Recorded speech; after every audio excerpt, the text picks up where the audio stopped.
Oi, eu sou o Felipe e é uma sexta-feira à noite. A rua está deserta. A pouca luz da lua ilumina as gotículas de uma garoa recente. E de repente, um terrível monstro surge. Sim, você está cara a cara com um religioso burro que acha que gatos têm alguma relação com o mal. Você já deve ter se deparado com a ideia de que gatos pretos representam má sorte, ou que gatos em geral são criaturas malignas. Mas o que você talvez não saiba é de onde isso surgiu. Sério, olha isso, olha essa carinha. Como que alguém pode achar que essa carinha é do mal? Exatamente, a Igreja Católica. Mais ou menos, tem muito mais por trás dessa história. Então, vocês já sabem. Vem comigo.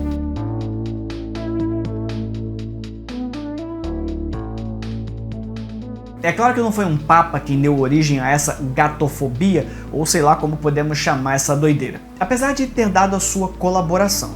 Mas existem inúmeros exemplos históricos de ódio contra gatos. Foi ali entre o sul da África e o norte da Ásia que surgiu o gato da Líbia, ou apenas gato selvagem africano, o felino que daria origem aos nossos gatos domésticos, e que, aliás, ainda existe. Mas foi no Crescente Fértil que os fósseis começam a demonstrar uma interação entre os bichinhos e seres humanos por volta de 10 mil anos atrás. Ou seja, foi o povo dessa região que começou a domesticar essas pequenas entidades do caos presas num corpo peludo. E o motivo para essa domesticação parece bem óbvio.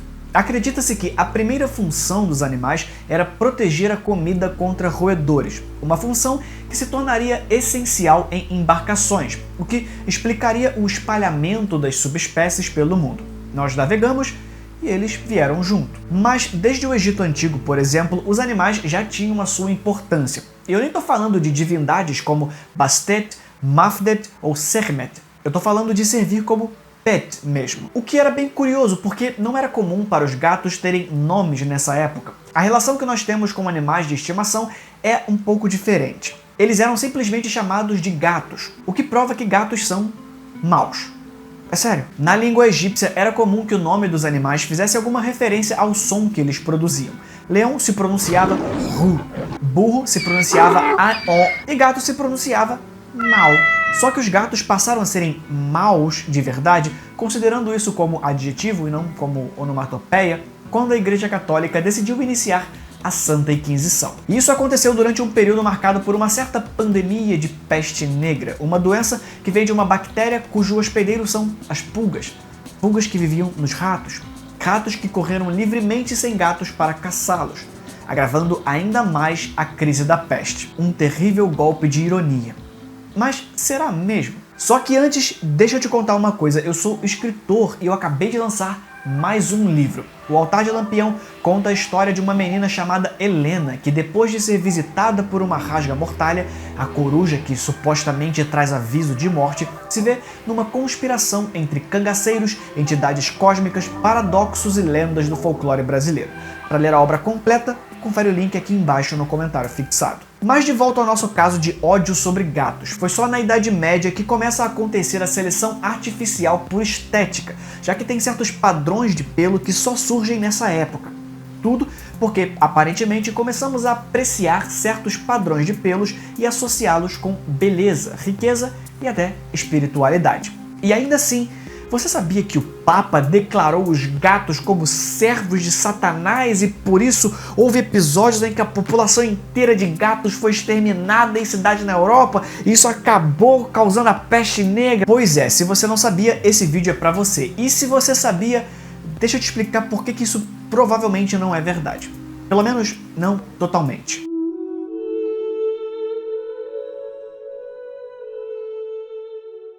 A Igreja Católica já vinha executando seu plano de expansão de poder, mas judicializou a coisa em 1022, quando é criado o primeiro tribunal público contra a heresia. E como você pode imaginar, não tinha nada a ver com uma heresia, e tinha muito mais a ver com estratégias políticas e sociais. A partir daí foi ladeira abaixo, já que o poder tem um gostinho doce muito bom. Deixou passar a primeira porta, eles vão arrombar a segunda e derrubar a terceira. Então, no século XII, surge oficialmente a Inquisição. Se você fosse considerado herege, bruxo, feio, bobo, cara de melão, você era queimado vivo, enforcado, torturado, mas calma.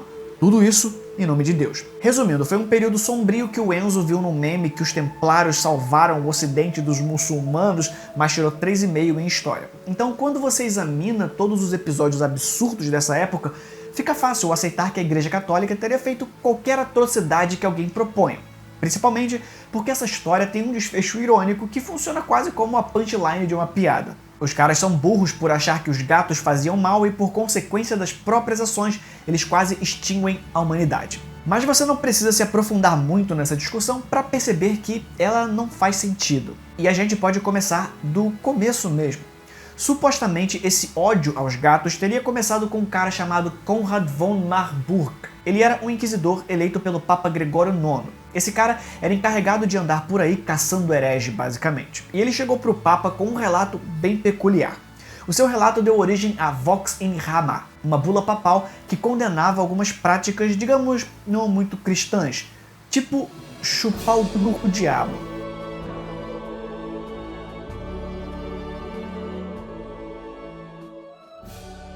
Os relatos incluíam desde encantamentos que faziam surgir um sapo gigante que cuspia na boca dos seus servos, até um sacerdote pálido de olhos negros e, claro, um gato. Na verdade, a estátua de um gato preto que ganha vida e fala com os satanistas. Claramente, a figura do animal serviria como um receptáculo do mal supremo. Mas isso, claro, depois dos satanistas lamberem o ânus do gato. Sim, era isso que eles acreditavam que era satanismo na época, e que precisava ser condenado com tortura e morte. Lamber o cu de um gato para montar uma vassoura e voar. Tudo isso praticado por um grupo de satanistas reconhecido como os luciferianos. Esses supostos luciferianos teriam sido descobertos pelo próprio Konrad, quando condenou uma bruxa por supostamente ter pena de Lúcifer por causa da sua queda e criado um séquito religioso para tentar restabelecê-lo como anjo. Historiograficamente, é consenso que esse suposto culto nunca existiu. Ele foi só mais uma das desculpas, nesse caso para uma invasão de um território específico que era controlado por camponeses, e que hoje é somente uma cidade na Alemanha. Então, como você deve ter percebido, a bula papal não fala nada sobre perseguir gatos, ela apenas cataloga essas práticas satanistas e as condena. Uma vez que o alvo fictício pouco importava e era apenas um documento que dava legitimidade à perseguição. E não existe nenhuma evidência histórica de que, a partir disso, as pessoas começaram a matar gatos, como você encontra em inúmeros artigos por aí. E pior, ainda que tivesse acontecido, inúmeras bulas papais foram emitidas para impedir o povo de repetir a violência que a igreja andava praticando. Dentro do contexto da época, eles acreditavam que apenas membros da Santa Igreja deveriam praticar a lei. Ou seja, só um clérigo poderia matar gatos se fosse necessário. O povo, não. E por sorte, não era o caso. Ainda que os relatos desses terríveis rituais tenham sido obtidos sob extremas torturas cometidas pelo próprio Konrad. Ou seja, confia que aconteceu pra caralho. Ainda assim, tiveram alguns episódios bem bizarros na época da peste. Por exemplo, o festival de Kattenstoet, na Bélgica, onde a diversão era combater o mal, arremessando gatos numa fogueira. Ou na Inglaterra, onde uma cidade inteira assassinou 79 gatos sem muita explicação até hoje. Mas o que importa aqui é que todo esse papo furado começou em 1232, e o primeiro registro que nós temos da pandemia da peste negra foi na Crimeia em 1347, ainda que exista discussão sobre onde tudo teria começado mesmo. E continuou acontecendo em ondas até o final do século XVIII. Os registros históricos não apontam nenhum caso que possa ser relacionado com essas ordens da igreja. Ou seja, algumas dessas histerias relacionadas com gatos começam a surgir muito depois dos surtos da peste. Por exemplo, em 1484, o Papa Inocêncio VIII emite uma bula papal um pouquinho mais direta. No documento intitulado Summis Desideranti Affectibus, que pode ser traduzido como Desejando a um Supremo Ardor, ele diz textualmente que o gato é o animal favorito do diabo e o ídolo das bruxas. O que por si só já é um erro grotesco, porque como é que o gato vai ser o animal favorito do diabo se o gato é o próprio diabo? Qualquer feiticeira que fosse pega na posse de um gato deveria ser morta. Segundo essa superstição, os gatos seriam os espíritos familiares da bruxa, um servo espiritual que funciona como um capanga do feiticeiro. A questão é, você sabe quem pediu por essa bula? Foi um carinha chamado Henrique Kramer, também conhecido carinhosamente como um dos caras mais filhos da puta que já existiram. Esse texto foi um dos que ele compilou no seu Malleus Maleficarum, ou O Martelo das Feiticeiras, um manual de misoginia e tortura de mulheres na Idade Média sob a alegação de heresia porque ele era um frustrado sexualmente. O cara era tão desgraçado que a Inquisição considerou ele maluco. Se vocês quiserem, quem sabe não sai um vídeo sobre isso em breve. Então, não era um lugar comum matar gatinhos como se eles fossem criaturas malignas, muito pelo contrário. Ainda assim, mesmo séculos depois, tem gente que não curte muito felinos. E talvez tenha algumas razões bizarras para isso.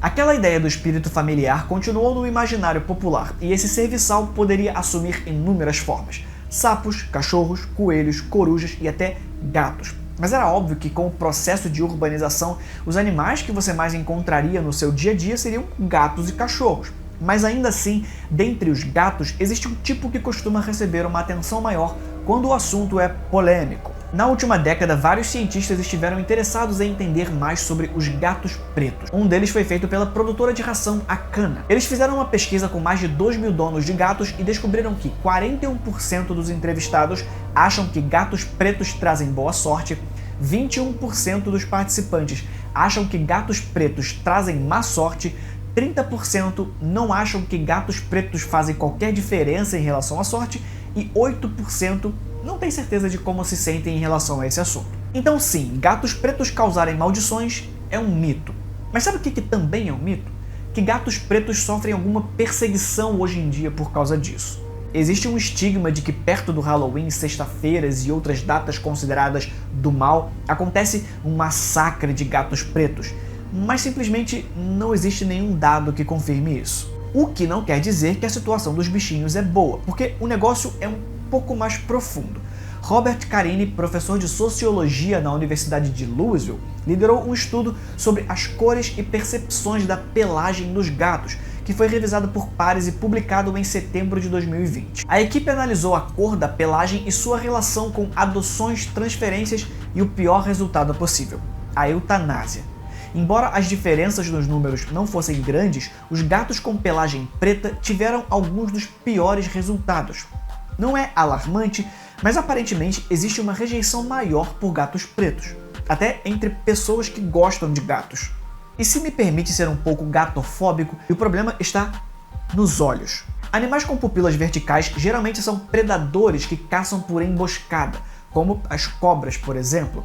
As pupilas alongadas verticalmente criam uma profundidade de campo diferente da nossa. Isso é vantajoso para predadores para estimar a distância com mais perfeição e desfocar o resto captando os contornos do seu alvo e o almoço da vez. Enquanto isso, nós, seres humanos, desenvolvemos olhos perfeitos para detectar ameaças. E uma pesquisa de 2018 propõe que nós seríamos capazes de reconhecer os olhos de predadores que caçam por emboscada. Acontece que essas bolinhas de pelo fofinhas desenvolveram olhos alongados verticalmente, similares aos de cobras. Então os nossos olhos foram feitos para se defender, os olhos dos gatos foram feitos para atacar. E talvez por isso algumas pessoas se sintam estranhamente desconfortáveis perto de gatos e prefiram a companhia do par de olhos caninos, que desenvolveram inúmeros músculos no rosto para simular expressões humanas e se comunicarem visualmente com a gente. Eu, por exemplo, gosto dos dois. E você aí, prefere gatinhos ou cachorrinhos? Deixa aqui embaixo. Seja lá qual for a sua resposta, não seja uma má pessoa, não atraia má sorte. Adote um gatinho preto. E esse foi o vídeo de hoje. A gente se vê na próxima. Fui.